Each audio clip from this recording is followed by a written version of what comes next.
Django, Django, chers amis, nous allons parler de Django.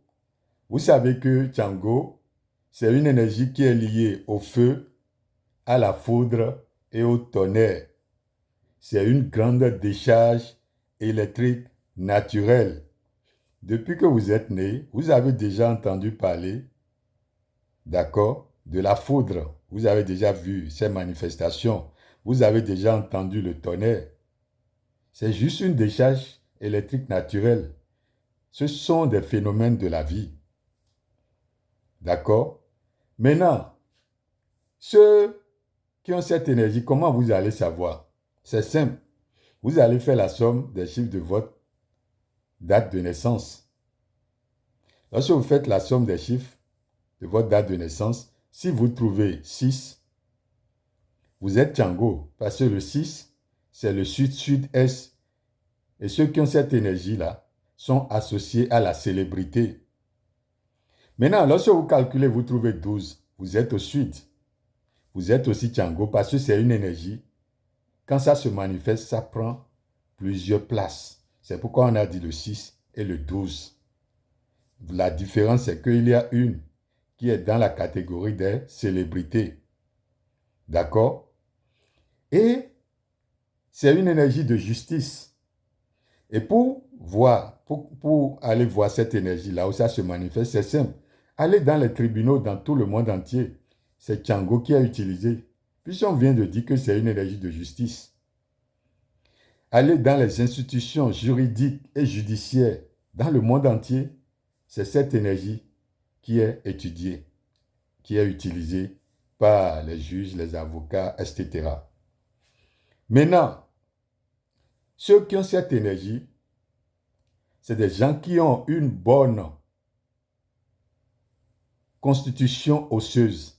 Autrement dit, leur constitution osseuse soutient leur grand physique. Quand vous les voyez, vous allez voir qu'ils sont physiquement là, ils sont solides, ils ont une bonne constitution osseuse. Et c'est une énergie de pouvoir. Vous-même imaginez quelqu'un qui a une énergie de pouvoir. Vous ne pouvez pas être devant lui et être égoïste.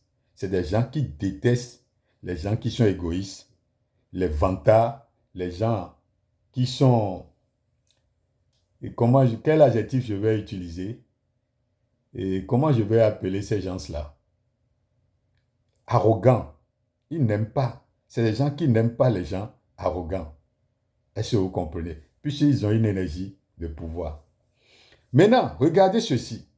Observez bien les images que j'ai affichées là. Vous allez voir qu'il y a la balance. La balance, c'est une énergie de l'équilibre. Regardez la rage. La rage, c'est l'équilibre des deux côtés. Ça veut dire quoi? Ceux qui ont cette énergie, ils aiment tout ce qui est organisé, tout ce qui est équilibré. Ils détestent tout ce qui est désorganisé, tout ce qui n'est pas organisé, ils détestent ça. Vous entendez? Équilibre, ils aiment l'équilibre. Ça veut dire là où il y a du désordre, ils viennent, ils mettent de l'ordre. C'est pourquoi on a dit que c'est une énergie de justice. Mais ce n'est pas fini. Vous savez que ceux qui ont cette énergie, ils ont le feu en eux. Donc quand il fait chaud, ils sont sensibles à la chaleur, ce qui est normal. Quand il fait excessivement chaud, ils sont sensibles à la chaleur et ils deviennent un peu excités et agités dans ces situations-là. Donc on vient de dire qu'ils n'aiment pas le désordre. Ça veut dire quoi? Ça veut dire qu'ils n'aiment pas, ils n'admettent pas des changements de programmation. Lorsque vous leur fixez quelque chose, vous devez suivre ça à la lettre. Sinon, là où il y a ce qu'on appelle, quand ils se sentent en insécurité, vous voyez, face au changement, ils n'aiment pas. Donc, vous voyez, c'est une énergie très facile à comprendre. Nous allons faire d'autres vidéos où nous allons mieux rentrer dans les détails en ce qui concerne leurs outils de travail, en ce qui concerne, comment on dit, les plantes qui sont associées à eux, comment les maladies qu'ils ont, comment les traiter. Nous allons montrer le règne animal, c'est-à-dire les animaux qui sont associés à eux, d'accord, les métaux qui sont associés à eux, etc., etc.